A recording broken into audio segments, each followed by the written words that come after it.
আপনার কোমরে কি এটা? আপনার কোমরে কি? আপনার হ্যাঁ, এটা কেমন সেফটি লাইফ? আপনার একটু উঠান দিয়ে দেখছেন, ওনার কোমরে কিন্তু ছুরি আছে। আপনার কি, আপনার কোমরে কি বা কেন ছুরি থাকবে? আপনার কোমরে কেন ছুরি থাকবে? এই আপনার কোমরে কেন এই আপনার কোমরে কেন? এই আমার রেকর্ড আছে, রেকর্ড আছে, রেকর্ড আছে, রেকর্ড আছে। কেন আপনার কোমরে কেন ছুরি থাকবে? আপনার ডাকাত ডাকাত ছিনতাইকার, হ্যান্ডকাপ লাগান, হ্যান্ডকাপ লাগান। এতক্ষণ আমরা দেখছি আমরা কিন্তু সব ফলো করতেছিলাম। আপনি হ্যাঁ, রেকর্ড আছে, রেকর্ড আছে, আমার কাছে রেকর্ড আছে, রেকর্ড আছে। হ্যাঁ, ওদের নিশাগ্রস্ত হয়, সুস্থ না কিন্তু, ও কিন্তু সুস্থ না। রাখেন, ধরেন না, জায়গায় রাখেন, রাখেন। হ্যাঁ, ভিডিও আছে। এই মিয়া, কিসের সেফটি? ও ছিনতাইকার, ডাকাত ডাকাত।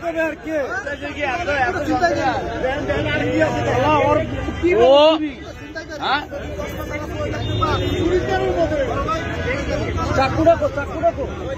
এই যে মিরপুর 11.5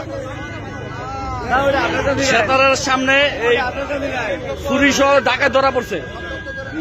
সব বের করেন। এটা কি চিন্তা করা যায়? হ্যাঁ, আমি ওর কোমরে দেখেছি ফুলা ফুলা। আমি কি ব্যাপার, ওর কোমরে কি? ওর কোমরে ছুরি। বেটা কিসের চিন্তাইকার, গণতলা ছেড়ে দেন, আমাদের হাতে ছেড়ে দেন, আমাদের হাতে ছেড়ে দেন। ওরা আমাদের হাতে ছেড়ে দেন, ছেড়ে দেন। ওই বেটা তুই চিন্তাইকার, ওই কিসের জব করে ছুরি নিয়ে যাস তুই ডাকাত? ওই বেটা, ওই কিসের সেফটি লাইন? ওই বেটা, হ্যাঁ, ওরা ছেড়ে দেন, পাবলিকের হাতে ছেড়ে দেন। ওরা মারে ওই এতক্ষণ তুই পুলিশের সাথে অনেক ই করছিস, তুই গুন্ডা, তুই ছিনতাইকার, তুই আবার ঠিক আছে পুলিশের সাথে। এই যে দেখেন, এই যে মারতে দেন, ওরা কত গণদোলা দিতে দেন, করেন ওরা কোন তোর কলেজ। ওই বেটা তুই তো ছাত্র, তুই তো ছাত্রলীগ, তুই তো ছাত্রলীগ, তুই ছাত্রলীগ। এটা কেন, এটা কেন? ওই বেটা তুই তুই তো ছিনতাইকার, তুই তো স্টুডেন্ট না। এটা কেন, এটা কেন, এটা কেন? ছাত্রলীগ, ছাত্রলীগ। বিএমএফ নিউজ, মানবতার পাশে সব সময়।